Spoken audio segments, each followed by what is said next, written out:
the liberals were right. I think YouTube was right to ban me. I think all these platforms were correct. I have a lot to address.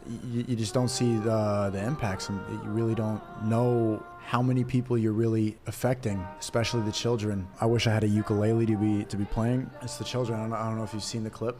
There's no choice. I think there really are. There's really more than two genders. I think we should go to an LGBT pride parade and just make sure that we show support. We joke around. And when you have energetic people, high energy, they don't want you to say what's right. And what's right is that jokes hurt. Jokes sting. And the kids are watching.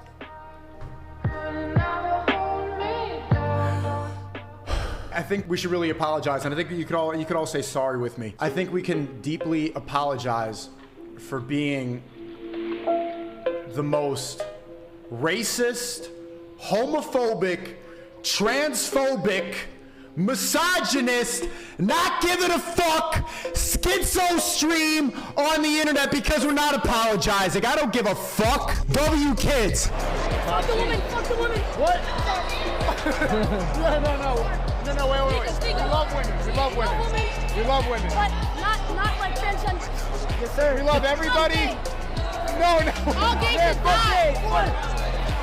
Yeah, Mike. Reach.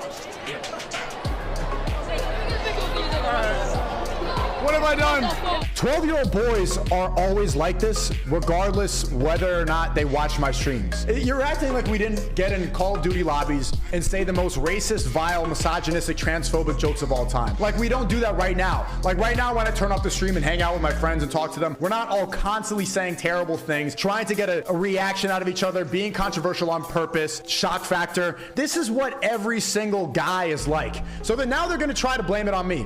What they're trying to put out there is I single-handedly ruined a generation of kids. And we've seen it happen before. I don't know if you remember, but there's other online creators that have been the vessel for these kids to find this humor through, and I used to watch all of them. I used to watch Ethan Decline, and he sold out. He compromised. Filthy Frank, he sold out. He started making sad boy music. And I think the perfect example right now of what's happening to me and what they expect of me is iDubbbz. Like, he used to be running around trolling. He used to be funny. He used to say racist jokes. He believed all the left is saying that he ruined a generation of kids, so he apologized. He put on makeup, he painted his fingernails, and then he completely switched up his entire rhetoric and pretended like he never believed in the first place. What they are not blaming and what they should blame is all the pride flags that you're putting in their school.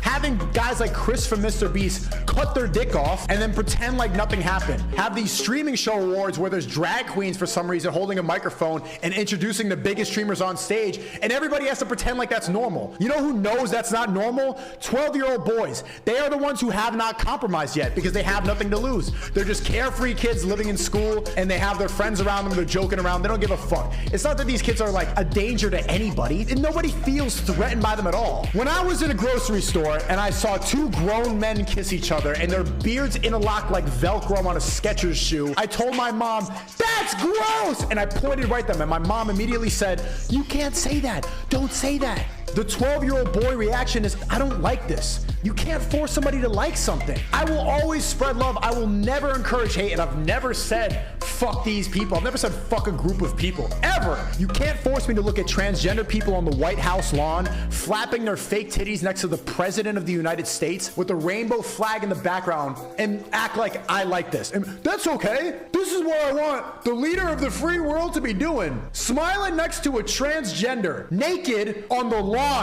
You can't make me look at that and say that that's fine. And you know who hasn't compromised? The kids who don't care. The kids who are still making edgy jokes.